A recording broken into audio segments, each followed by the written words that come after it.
Thank you for your attendance today, and thank you for the time that you would have taken out of your busy schedules to read the papers, produce the papers, or act in any kind of advocacy role across the areas that you represent. Before we start with the agenda today, I'd like to just spend 2 minutes talking about a couple of areas that I've liaised with colleagues about in preparation for this meeting. So firstly, you'll be aware it's my first school forums meeting as chair, so please go gentle on me. And secondly, in preparation for the chairing role, I've spoken to a number of people to gauge their opinions and perspectives on how we can use these meetings as effectively and efficiently as possible. So as a result, I'd just like to go through and propose a couple of things really. Firstly, in the same way that Carl managed the group really well over the past 4 years, I think it's important that we try our very best to keep to timings so that meetings don't overrun. We remember that we are representing our sector rather than our own institution or institutions. We uphold the sort of professional standards of leadership that we would expect through all our interactions together. And I think I'd like to make the point that it's important for colleagues to be active rather than passive in the meetings. I know in online meetings it's tempting to have emails open and your attention drawn to other things, but I think it's really important that we're all genuinely present and we give it our full attention. And one particular element of the Schools Forum operational guidance that I'd just like to go through that states that members need the skills and competencies to manage forum business and to take a strategic view across the whole education sector whilst acting as a representative of the group that's elected them. They should be easily contactable, proactive in raising the profile of issues and communicating decisions and the reasons behind them effectively. And so good practice for Schools Forum members is, the Schools Forum is to offer training to any existing or new members that might benefit from this. So my first point really is to say, if anyone would appreciate additional training or guidance how to fulfill their role most effectively, could you please let Jane know, and her and I will liaise about how to best arrange that. And where possible, before the meeting and the build up to it, please be proactive in seeking the views of the people in the sector that you represent. I think we could probably do more. One of Carl's recommendations to me was possibly using online forums a little bit more proactively to try and gauge opinion across the county. And I'll work with Jane on seeing whether that's something that we can do. So that's the first part of my welcome. The second part really is to talk about online etiquette, and we've all done this anyway in terms of muting mics when we're not speaking. I think that helps with the online acoustics, and hands up when you'd like to make a contribution. I'd like to welcome Catherine Pullen to her first Schools Forum meeting. Catherine is our new PVI representative. And I've received no apologies directly, Jane, but I know you have. So if you'd just like to go through those. Thank you, Chair. We have received apologies from Andrew Merry, Peter French, and Andreas Menzies. Okay, thank you. Right, that takes us on to item 2, which is the minutes and actions from the previous meeting. So it would be helpful if everybody had the minutes in front of them from our last meeting, which took place on Zoom on the 9th of December. I'll just go through them page one at a time. If people can shout up if they've got any amendments or queries about these minutes. So page 1, which is technically page 5 in the big document pack. Page 2. I've got a query on page 2, Jane. It says Stuart Williams left the meeting at 4:08. I seem to remember Stuart being there for all of it, but I might be mistaken. I don't know what anybody else's memory was. Thank you, Chair. He actually lost connection, so went with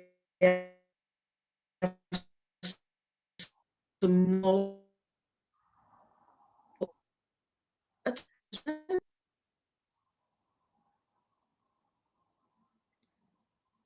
I'm sorry, Jane, I didn't catch any of that. I don't know whether anyone else had real issues.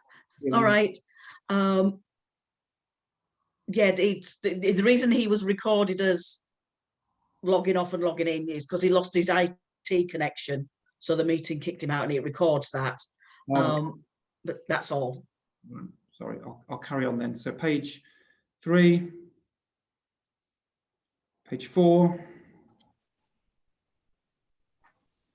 and page 5. So I'll take everybody's collective silence that those represent a true and accurate account of our meeting. That takes us on to the actions then. And the first action is to do with the 106 and SIL funding information that Rob Gooding had requested from Andrew. Now, with Andrew's absence from today's meeting, I'm going to defer to any of his colleagues to see if he's passed on that as an update for anybody else to communicate. There's silence and shaking heads. So Jane, I'm going to suggest that that has to be an action that rolls over to the next meeting, unfortunately. Jane, you're up for the next one in terms of contacting the primary sector about the nomination to balance the secondary sector chair. I can confirm that action was completed and it's on the agenda. Wonderful. The next one is for Andrew and Dawn. So maybe Dawn can provide us an update on this one. It was agreed that the new rates following the inflationary increase from April 1st, 2022 would be communicated to schools. My understanding that's been done. That's been completed following the meeting. Okay, thank you very much, Dawn. And the final action, number 4, was that the early years working group update would be added as a standard agenda item for us. And I think that's item 6 today, isn't it, Jane? So we can mark that as complete. That has been completed. Wonderful. Okay. So let's move on to agenda item 3, which is election of a vice chair. I'm aware of one nomination, Jane, which is Steve Cox. Have we had any others? We have received no other nominations, Chair, just the one from Steve Cox. Okay, so we'll need somebody to second that nomination. Would anybody be willing to do that? We've got a physical hand from Fiona and Sharon. Thank you. Thank you. Congratulations, Steve. And those in favour of Steve Cox being the new vice chair, can I have a register of hands, please? That's unanimous. Thank you, Chair. That's great. Thank you very much. And then that leads us on to item 4, which is a finance update. But Andrew is obviously absent, and therefore we're going to be receiving an update on behalf of one of his other colleagues at Rutland County Council.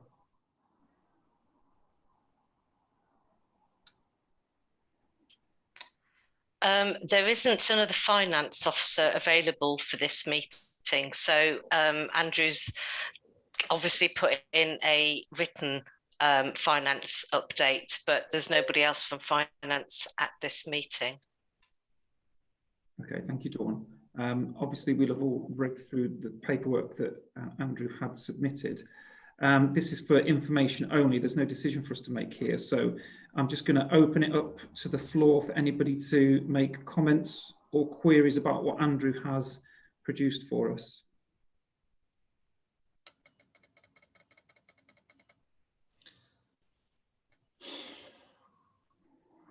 Okay, I'm going to take that as that we've got no questions or queries. We thank Andrew for his report.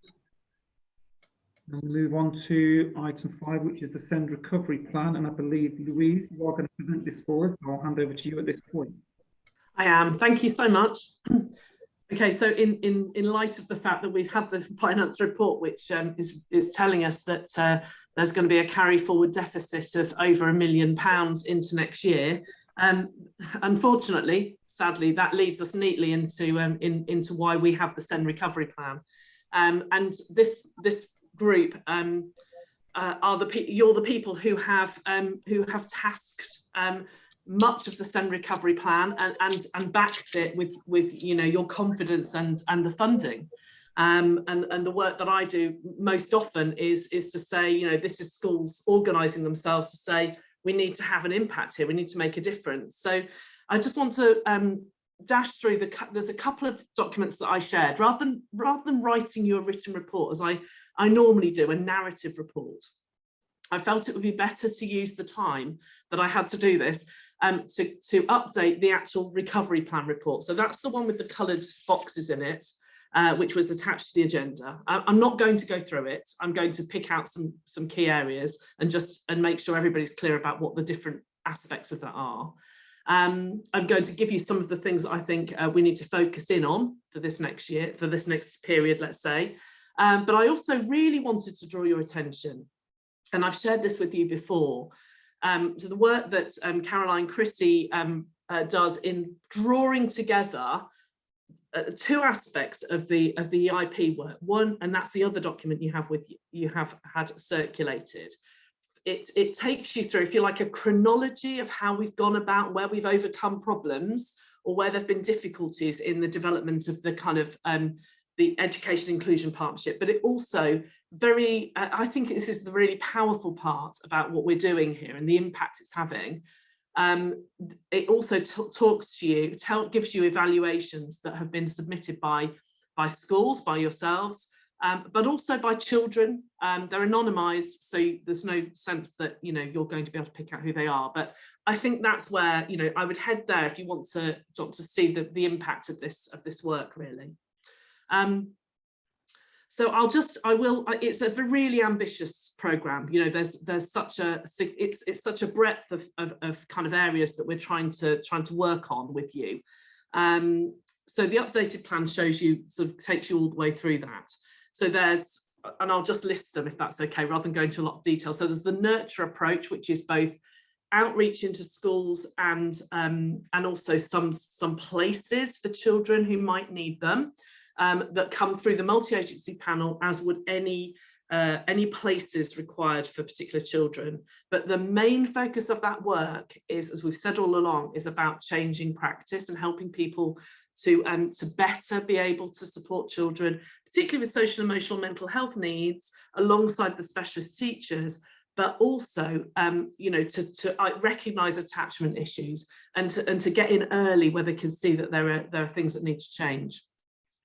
So that's the nurture approach, ably led by Sharon, and Sharon's been a great partner in kind of working up how does that happen. We can see that what we need to do there, as we're thinking about where this goes as business as usual, because we agreed in the autumn that that's what we do.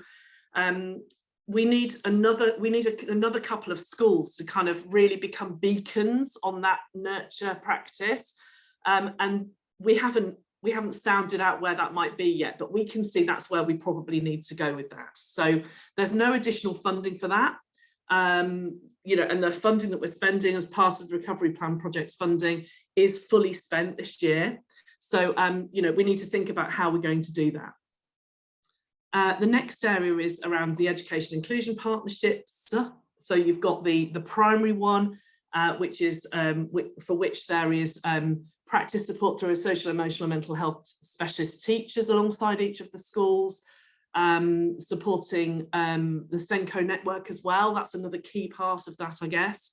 And also the interventions that we commission into the gaps. And we've been really working quite closely where we can see there are, for example, emerging gaps where Resilient Rutland are having to withdraw because of their sustainability plan was to kind of do the pieces of work they needed to do and then move that into sustainability. We've just been making sure that we're not getting a disconnect there. But also what we can't have is this recovery plan having to take up things that aren't the priority. So that's been quite tricky to negotiate, but that's what we've been trying to do. And those interventions are well, you can see the feedback from them. It's in the report. I'm not going to go into the detail, but we've got really great feedback for those interventions. And we've made adjustments throughout the year, mostly about budgetary, because like everything, once you start to get to a point where you're reaching the budget envelope, edges of the budget envelope, you have to make those difficult decisions about what you're not going to do. And we're going to be increasingly in that situation in the next year. So heads up on that. another area, so that's the Education Inclusion Partnership around primary. Then there's the secondary work, which is happening very closely with each of the secondary schools. I think the feedback I'm certainly getting is that kind of close team around the school kind of work is really working well. We've had 18 children supported through that process across the secondary, and just to say 128, I think it is, in the primary sector around particular specific cases. Those are cases where we've tried to avert exclusion, or we've tried to stop children's needs from escalating further by wrapping a kind of a really targeted piece of work around those children. The other areas are around securing sufficiency in effect. So do we have the right places and the right facilities, the right places for children with EHCPs? And we've been working closely with UCC to think about how do we secure, how do we change the pathway so children can absolutely access a place at secondary school where they have an EHCP. So how can we make sure more children do that? How can we use the resources that are associated with those children differently to ensure more children can take up a local place? So that's one area. And then the other one, of course, is around the early years pathway work that we've been doing over a long period of time. It's just been slightly on pause while Oakham have been considering academisation. That's needed a little bit of a different focus, let's say, but we're hoping that that's going to take, we're going to take up, we're going to move faster on that in the next few months as well. So we need to secure the right places basically across all of our sectors. And of course, we also have the high needs capital programme allocation as well. So we have some additional capital, some of which we're hoping create facilities with UCC, but there'll be a chunk of money there as well, which we need to think about how we're going to use that. But we're hoping that's the direction we go with that. And then the final thing that's on the plan is the whole school send regional work. So we've been really fortunate to be able to tap into really high quality whole school send work through somebody called Jane Starbuck, and that work comes to an end. So we're really wanting to make sure we could use that, and Caroline has been working with the Senko network primarily, and Jane to ensure that we can use her expertise to help to help our Senkos with how they can help support this kind of inclusionary system across our primary and secondary. Yeah, so that's a kind of a quick dash through all of the kind of different areas, but I welcome questions. Oh, there is one other area, sorry, before anybody puts their hand up, if that's okay, can I just say one more thing? The other area that's really crucial, and I didn't write this in my list because I was rather hoping there might be somebody else who could update on this, but is around how do we use our SEND resources best of all? So the Task and Finish group that came out of the summit in September, which has brought together parents and head teachers from different schools who put themselves forward, has been working on how might we think about reusing those allocations, that allocation of resources in a different format. At the moment that's often tied to TA hours, but there's been a really superb piece of work that's started to gather momentum as well. And hopefully there'll be a report on that. Is there anybody who would be able to put forward? I think Rob or maybe Sharon might be able to give more detail on that. I'm not part of that group as such.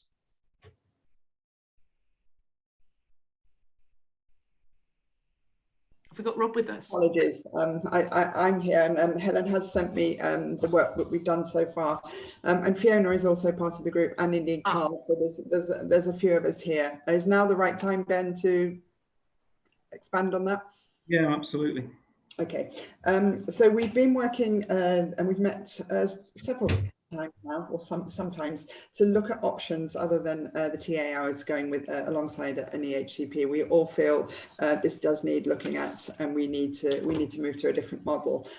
So we've looked at different local authorities and how they organise their spend on high needs. And we are sort of working through the banding system so that children with the EHCP would come with a band, and then schools would work on how best to support the needs of children. I think it's really important to say one of the key areas has been trying to work with parents as well, because I think any of us who are working in the schools do know that it can be a tension with parents if they've got a set number of hours, and we're trying to kind of get away from the Velcro approach. We have got there's an initial action plan that has been put in place, but we felt that really the people who actually needed to be working with Helen and Trisha, I think it is, on this are the SENCOs, the people who are actually working kind of on the ground with the children and the families, more so than heads. So the next part of this process will be, and we have had some dates sent through just recently this week, for the SENCOs to meet and have a look at how it would work in practice and how, you know, what the challenges may be in schools. But the plan is to move away from designated hours and more to banding, and also a conversation around how many, you know, managing as many needs as we possibly can in mainstream schools. And I think that for that, one of the areas that has come up, and I think having been to all the meetings, it does need to be a whole county approach. We all need to, I think Louise has alluded to it with the whole, we all need to be adopting practice to support children to be fully inclusive. So I don't know, Fiona, Carl, if you've got any other additions, or Steve, actually, you're here as well. No, I think that's a good summary, Sharon. I agree, it's really important work, and I think it is potentially a big step forward in the way that we manage parental expectations of the support that we provide to special educational needs and disabilities children, and I think that is a very worthy cause, because we as schools can do things, but sometimes our hands are tied, and we need to untie them to enable us to do the right thing for the child. I did have my hand up earlier, if that's all right, so I can just make the point at that point, which is just an observation, if I may, Chair. I'm sure you'll recognise what I'm saying. I think that all these systems are excellent and are a really good addition to the network of resources and options that we have in schools in Rutland. I think that we have to be at least very aware, particularly those of us who aren't in schools, that what's going on at the moment in schools is completely unprecedented. And the level of, and we can call it mental health, if you will, but what it manifests itself as is very poor behaviour. Sometimes violent behaviour, sometimes abusive behaviour, certainly extremely challenging behaviour. Is endemic in secondary schools as we speak, and I know that from many colleagues over the country, as I'm the ASCL representative for this area, and it is a very serious matter, and it's way outpacing our ability to cope with it in schools at the moment. What I'm concerned about is that there will be a large increase in permanent exclusions, even if they're not happening now, that it will be happening very shortly. And I think we just need to be aware of that, because, okay, I might be wrong. And if I'm wrong, that's fantastic, in which case we don't have that issue. But I would be, shall we say, very surprised if I'm wrong, given what I know about what's going on in schools at the moment and secondary schools generally. So just think we need to be aware of that. There's a big wave that's coming our way. In fact, it's already probably crashing. And, you know, we need to think, well, how do we handle this? What's our response going to be? And is there anything we can do? Because we might decide there is nothing we can do beyond what we're already doing. Thank you, Carl and Sharon, for those comments. And I'd like to echo what Carl said there. I think it is really important work. So thank you very much to everybody that's been involved in that piece of work in terms of how those EHCPs are written. And from a sector perspective, I think everybody across the education remit in Rutland will feel the benefit of that if we can really get a consistent level of good EHCPs written that support what schools need to do with young people. From the behaviour point, Carl, you know, I see that as well. And I think we're in a better position than we were with the EIP, but I equally recognise that it's unprecedented times. So I think we need to have a good think about that growing issue with behaviour. Louise, you had your hand up there, so would you? I do. Yeah, sorry, I do. I guess you know, one of the it's helpful to hear that. It's frustrating, isn't it? You know, we just feel like we have in place something which can start to make a difference, and then circumstances conspire against us with COVID, really. You know, and children's ability and anxieties around the world, and that often translates into those behaviours that challenge. I just wonder whether, so at the moment we agreed when we put this resource in place around the Education Inclusion Partnership, we agreed that we needed to act early. That was always the priority. We made that absolute commitment. We'd focus our resources on primarily on primary, and then we followed along with the secondary work, which is probably it's just starting to gather pace, I guess. And we have focused very much on early years as well, which is unusual for many schools forums to sort of, you know, to put their money where their mouth is, really, and actually do that piece of work that we're trying to do, particularly around communication needs. Is there any more? Is there any more that we could be doing? Because anything we can do to get in early, and this does work, you know, this piece of work. If implemented in the way we're doing it, these really tailored plans and putting the right supports around children, that's the way, that is the only successful solution to try to you know, ensure that those children are not excluded, I guess. So yeah, there's a kind of challenge there for us, I guess, as a group of people. Sharon? Sorry, can I just build on that, Louise? I think you're absolutely right, and we do have a commitment to the early years. I would question if it is enough still. We are hearing, you know, more and more that children in reception classes are actually coming under exclusions, and I think we perhaps need to have a look at, you know, making sure that all the early years settings are able to access in the same way. I don't know if we've got anyone here from, and obviously our nurseries are in the maintained sector and it is slightly different, but I do think we do need to be aware that children are increasingly coming into schools and really finding it difficult. And of course, they've had 2 very disrupted years, but I think we're feeling, as Carl's saying about behaviour in the secondary sector, I would say in the primary, we are seeing quite a significant increase in social and emotional and coming out as behaviour difficulties in reception classes. I've just seen in the chat that Steve Proctor's had his hand up for a while. So Steve, would you like to contribute? I do apologise for not seeing that. Thanks, Ben, no worries. I'm not sure what's going on with my laptop today because I was there for a while. I don't think anyone could see me and my camera's not working, which is probably a bonus because I'm dressed as Burglar Bill at the moment because it's World Book Day. So it's probably a good job you can't see me, to be fair. Yeah, just touching back a few points there on the working party work on the banding, which I think the positives have been shared and that piece of work's moving forward, and I think there are a lot of positives in there. I think something that we because it's always sounding positive, so I'm going to be the mood hoover.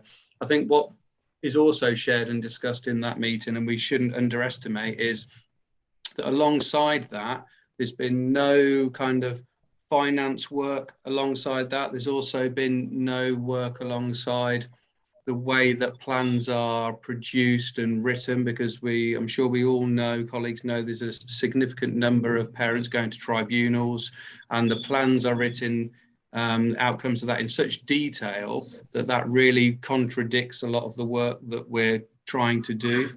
And I think it's also important, although it's referenced about the parents and the understanding, because I think we'll be able as a group to come up with something that looks really good and really purposeful for if the world that we're in now wasn't already where it is, if we were starting everything afresh.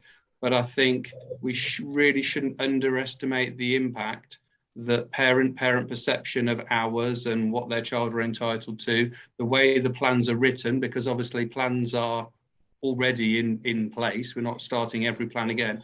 All of those things are going to have a significant, and the finance side, because touching on what Sharon said about everyone kind of doing their bit and us all doing it together, and 100% on board with that.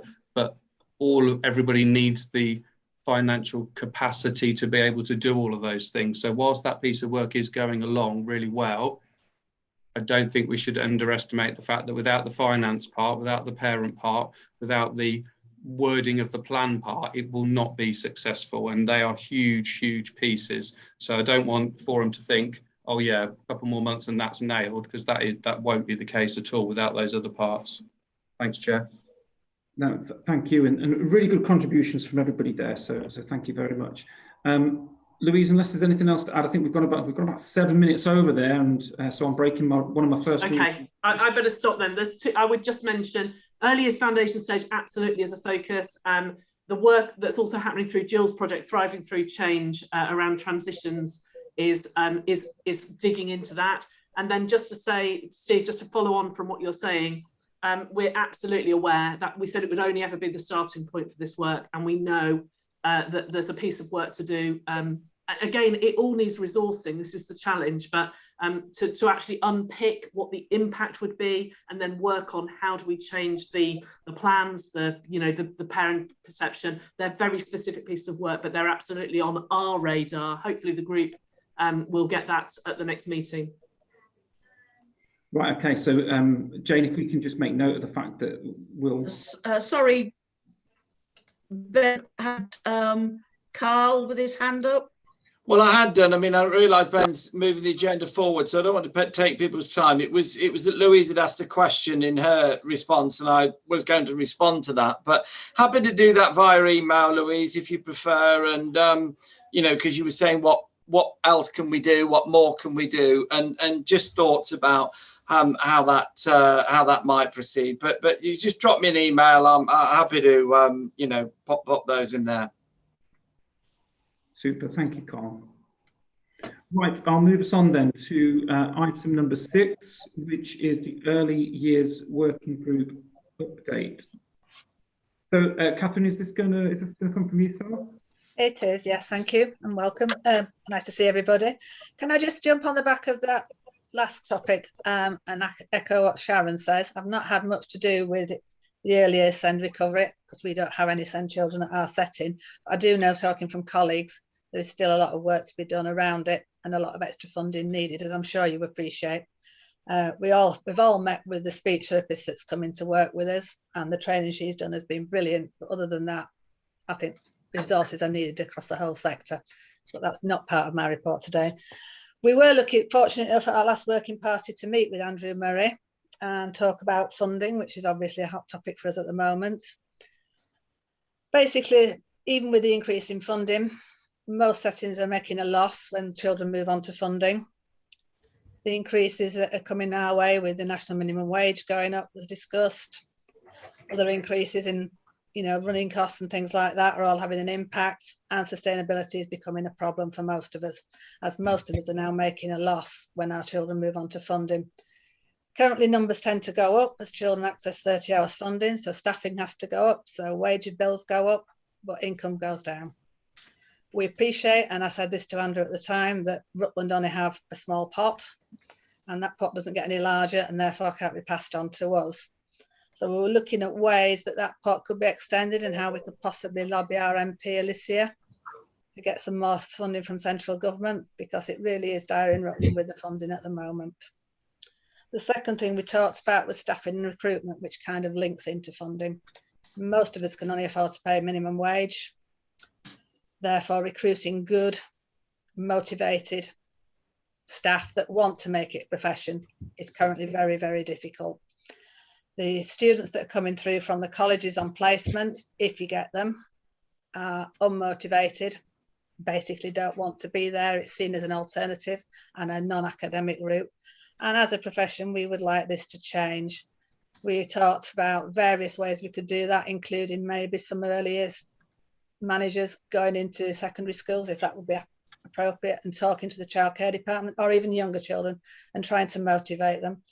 If you've any ideas on this, we'd appreciate it, because we need some support with this. Okay, thank you for the update, Catherine. It sounds challenging for your sector at the moment. From a secondary school perspective, it's really important for us to get in local employers actually as part of meeting our careers Gatsby benchmarks. So I'm sure secondary colleagues, myself, Carl, Stuart, would really welcome visits from people within your sector to come and promote and advocate those career pathways. So I'd be happy for you to contact me or anybody. Yeah, absolutely. Yeah. Well, there's a few of us that are more than willing to come and do that. That would be great, and I think you'd be well received. All right, thank you for that. Has anybody got any comments or questions for Catherine? Okay, thank you, Catherine, for your update. Thank you. I'll move us on then to item number 7, which is the SEND needs assessment, and hand over to you at this point, Bernadette. Thank you, Chair. My intention is not to go through the report. This is purely to update you and provide you with the needs assessment for information. But if I may, I'll just make a couple of comments. The needs assessment, this is specific to Rutland, to children with additional needs. It was updated in January, and as you can imagine, when one starts to look at projections and trends, etc., they go out of date almost by the time you've done the work and published the report. So it is an ongoing process, and you will probably note from some of the content, we make reference to our children's strategic plan, where we know already that we're moving to and have approved a new children's strategic plan for 2022-25. So already we're identifying a new set of priorities. Having said that, the priority around supporting children who become vulnerable during their education remains a significant priority in the delivery plan. The purpose of this report and making it particular to Rutland is that it is about profiling our children and young people with SEND. It's really important that we're able to project needs that will inform our commissioning intention. Some of the conversation taking place today around what's emerging as needs in school is very significant and important that we understand that, so that it does inform our commissioning intentions. And I mean not only just education, but also social care and health provision. It is about capturing trends, and you'll see that there's some shift there in terms of the presentation of children, and particularly increasing numbers of children presenting with autism. And as we've already described, increasing numbers of children with social, emotional, and mental health difficulties. There are probably some other pieces of work that are happening as well that will inform, and this work feeds into it, and all the discussion that's happening today. We're just updating the health and wellbeing strategy, and also the joint area needs assessment. So we will have new data there that will also include children with additional need, children's health needs, etc. So that's a much bigger piece of work across the whole Rutland population. And that work has started, it's underway now. So that will inform this particular document and our SEND profiling. There's quite a significant piece of work happening across Leicestershire, Leicester and Rutland in relation to the joint SEND commissioning strategy. And we're doing some work together, and it's quite challenging to be able to do 5-year projections. So as we've discussed before, our intention is to try and improve our understanding across the authorities, across the systems of the needs of children, where the demand sits, and how we plan and put in place provision to respond to those needs. I think we've already agreed that that prevention and early identification is really important. So this documentation is not only about children who are in receipt of an education, health and care assessment or plan, but also children that are in our early help system, and those children who may be accessing Aiming High, or children with disability social care. So it's a range of, it's a whole cohort of children. There are some recommendations in the document, and I think it's pleasing to report that I think these are underway. They're not completed, they're not concluded, but the various recommendations are in hand. We're working really closely on the SEND commissioning strategy. We've just reviewed year 1 of the delivery plan and are working towards year 2. And if you need any more information on that, that is published on the website, on the local offer. There is also a version for parents. I think if I could just reflect back one thing with regards to the point that Carl made, which is around the importance of us being able to engage parents. And I think Sharon made the same point, and how we plan and design our education, health and care plans. Louise and I met with Tricia Nichols, who's been supporting and facilitating your task and finish group. And we're very much aware that there are 2 pieces of work we will have in train, and we've already discussed with Tricia how that might be approached. We are going to start launching some of that work on the 17th of March when we have an engagement event with parents, which Tricia will facilitate. So absolutely and totally the engagement, the involvement of parents is really, really important. And that's about building their confidence in doing something different. Likewise, with the education, health and care plans, we've discussed some interesting work around perhaps working within a group of parents who are just coming into that SEND system and maybe trialing with them, with their agreement, to actually write a different form of plan, create a different provision. So that would be involving some of our SENCOs, some of our case officers, and some of our families. So I think there's some exciting work to be done that is coming through the task and finish group.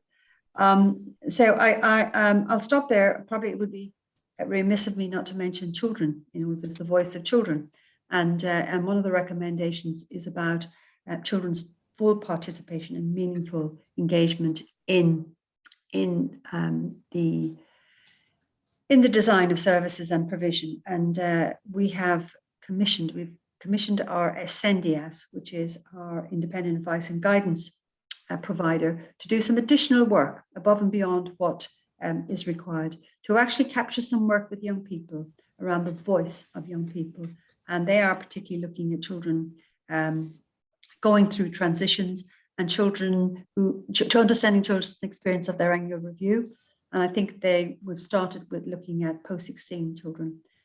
So we think that's a really important piece of work, and that'll certainly inform the guidance going forward. And I'll conclude there. I'll stop and take any questions or comments. Thank you, Bernadette. It's a really, really comprehensive report, and I think it's a very good view of needs assessment across the county. Has anybody got any questions or?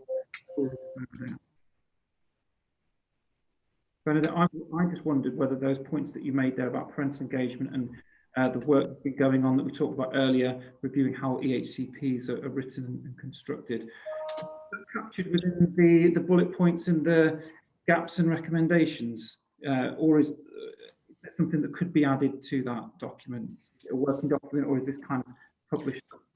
I'm going to suggest, and if Louise is agreeable, that and you're agreeable as a forum, that we perhaps capture those 2 activities in the SEND recovery plan as well. We'll certainly have included them in our self-evaluation form and in our service plan. But I mean, obviously, this document will be refreshed and updated, but we will certainly capture them, whether you want me to capture them in this document or in the actual recovery plan. Then I think if they're in the recovery plan, we're more likely to be constantly monitoring them and reporting back on them, because they will form part of the work that's coming out of the task and finish group. But I'm happy to be advised, Ben, if you want to do differently. It's a really good suggestion, Bernadette, that they go into the recovery plan that's going to be routinely reviewed by us. And so I did see a number of school colleagues' heads bobbing up and down when you made that suggestion. So if I could just ask for just a very brief raise of hands if you think that's a good idea that they'd like to take forward from school colleagues.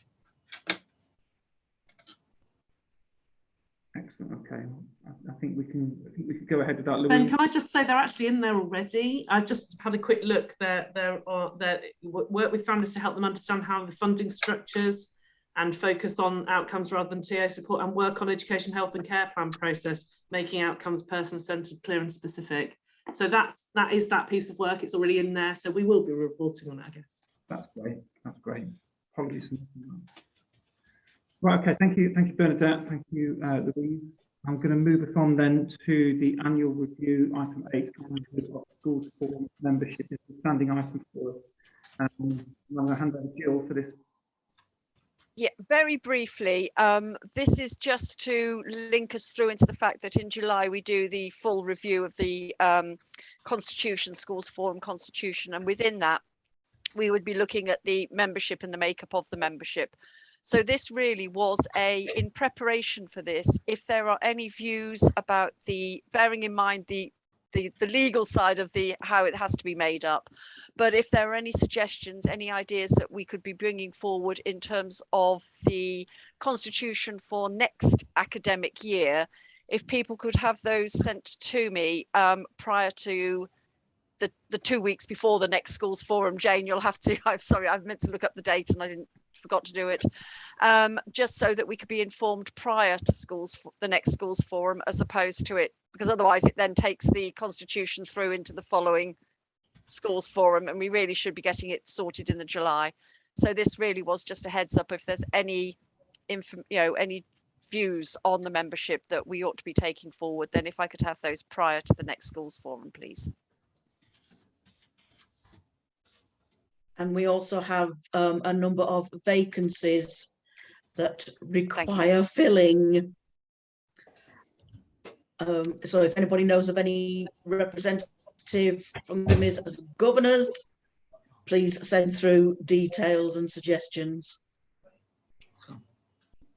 Thank you, Jill. Thank you, Jane. I think that we can all do that as part of our advocacy work for this group. Let's give those suggestions to Jill before the next meeting, and also that governor vacancy that we've currently got on the forum.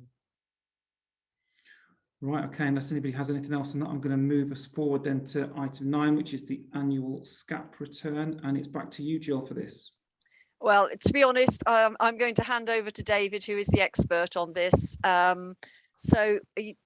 David's there. So if I pass on to David. Can somebody confirm if they can hear me? We can see it and hear you.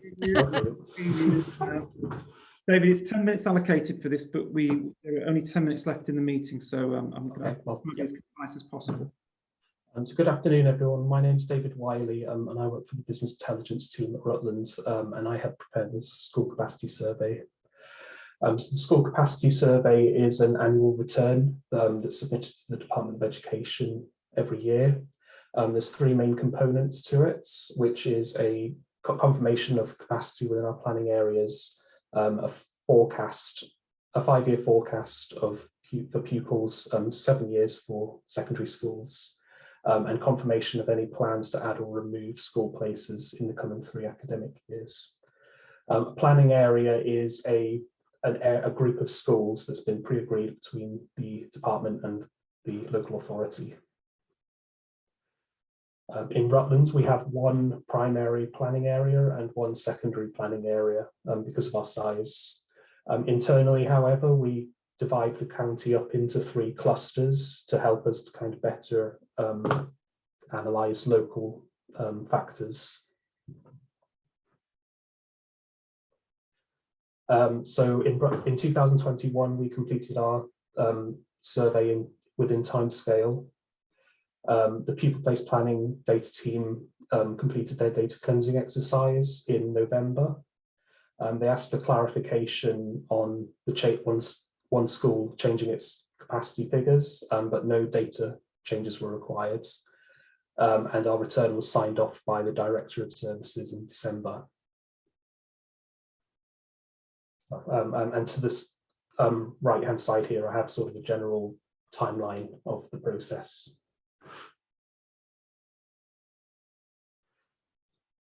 So moving on to our primary forecast. So for the primary planning area overall, we're forecasting approximately a 15 to 17% surplus. And this surplus is sort of reasonably well spread across all 3 of the clusters. So in this chart, the grey line represents our maximum capacity figure. The solid line represents the previous 5 years actual figure, and the dotted line is our forecast for the coming 5 years. So in the Oakham cluster, above the chart, you'll see the schools that are included in this cluster. And we're forecasting approximately 9 to 11% surplus capacity.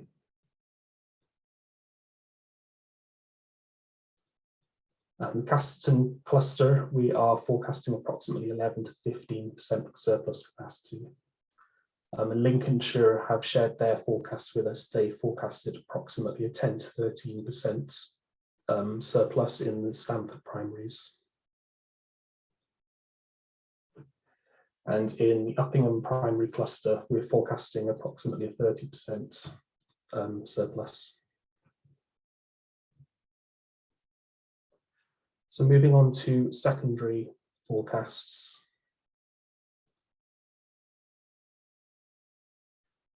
So this prediction is over a longer time scale. It's over 7 years rather than 5.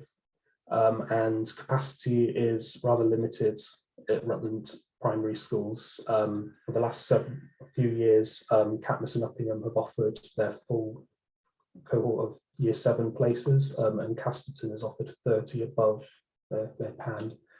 So the data is showing approximately 2 to 3% above total capacity.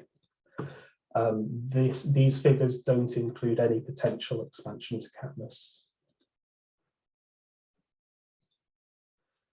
So for Catmus, we're seeing potentially a 1 to 4% overcapacity.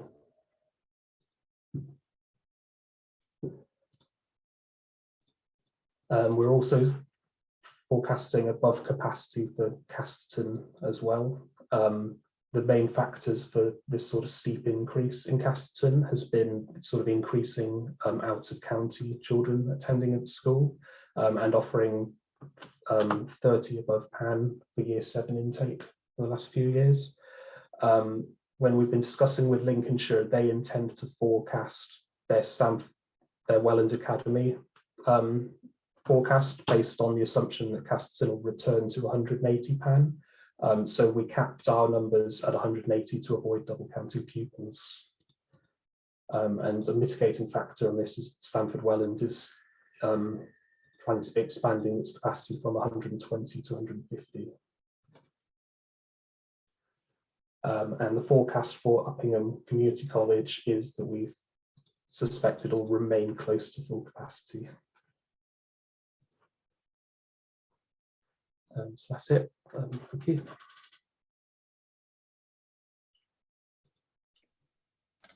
Right, thank you for that, David. Has anybody got any questions? Yes, I've got a question, if I may, Chair. Of course. You made reference to the fact that Lincolnshire are planning on increased capacity in Welland Academy, but actually the pressure is on our academy in terms of applications of places. And we've made this point several times to the department and to Lincolnshire.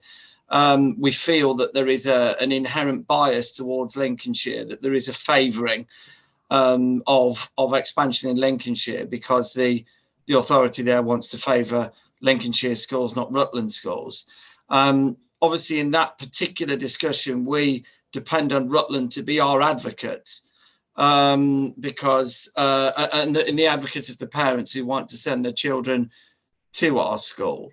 So just to make it clear, we have no intentions of changing our PAN, and we've never indicated that we would do that. So I don't know quite where the comment about the assumption made that we would return to a lower PAN. Our PAN is as it's stated and has been for the last 18 months and will continue to be so. So I just want to make that point very clear to those who are having those discussions, because they seem to be working on false assumptions. David, I believe you're sharing your screen with us. Are you able to stop that so everyone can get view of each other again? Or Jane, I'm not sure whether you can control that.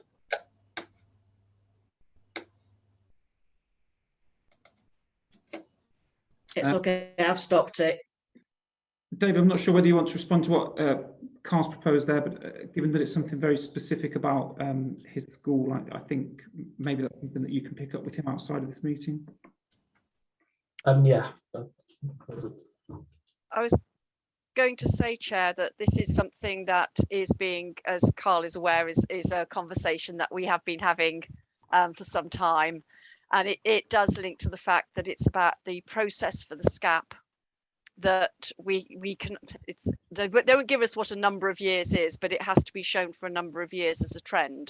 And until that point, we can't double count children. So Lincolnshire is counting children based on their forecast for where Lincolnshire resident children obviously should be going to school within, is how they count it. And it's to avoid double funding from a DFE point of view. So it's more a technical rather than a physical calculation. Okay, thank you for that clarification, Jill. Right then, the next item is number 10, draft forward plan for 22-23, which is page 79 out of 80 in the packs. So Jane, we have a gap in the June 2022 forward plan. What would commonly happen at this point? All it is every year we come through and we produce a forward plan of issues and actions that members would like to discuss. We have regular items that are the standard items every meeting, and then for the meetings that are set throughout the year, we have certain things that we have to discuss and when, like the membership and the constitution and everything. But if there's any items that a member would like to discuss in particular, then please let me know. We will add it to the forward plan and recirculate for everybody to approve at the next meeting. Okay, thank you. So I'm happy for people to shout out now if there's something very specific that they would like to include, but equally, as Jane said, if you would like to email her, then when it comes to our planning meeting for the agenda, we'll make sure that we take that on board.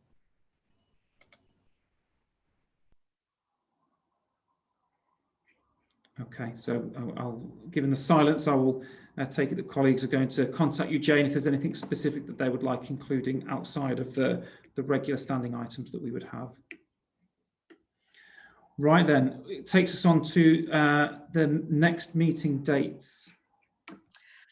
Thank you, Chair. The next round of meetings will be arranged and approved in annual council in May. We are currently pulling together the programme of meetings for the next coming year, 2022 into 2023. Moving forward, does the schools forum want to change the date and timings of their meetings, or are you happy to continue with 4 o'clock on a Thursday? I think people can speak up if you would like to suggest a change of time or date, and remain silent if you would like to continue as we have been doing. I think attendance has been quite good with these online meetings, Jane. Yeah. Equally. The aim is we would like to continue moving forward with the virtual meetings, rather than, obviously, yes, if you wish to hold in person, then that we can arrange, but moving forward on Zoom. But if a Thursday afternoon for an hour at 4 o'clock is convenient for most people's diaries, then we'll keep the meetings at that. Okay, well, I'm seeing nodding heads and a couple of thumbs up, so I think Yeah. that's it for now. So thank you for that. Thank you. And I've not received any urgent business directly to me. Have you, Jane? Right, okay. Well, I'm going to draw the meeting to a close there. Thank everybody for their time and contributions. We've gone 2 minutes over, so that's something for me to work on next time. Thank you, everyone, and I look forward to seeing you all again at the next meeting. Bye-bye. Thanks, everyone. Bye. Thank you.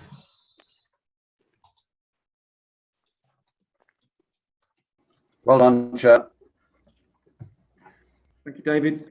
James, thank you for pulling all that together. That's okay.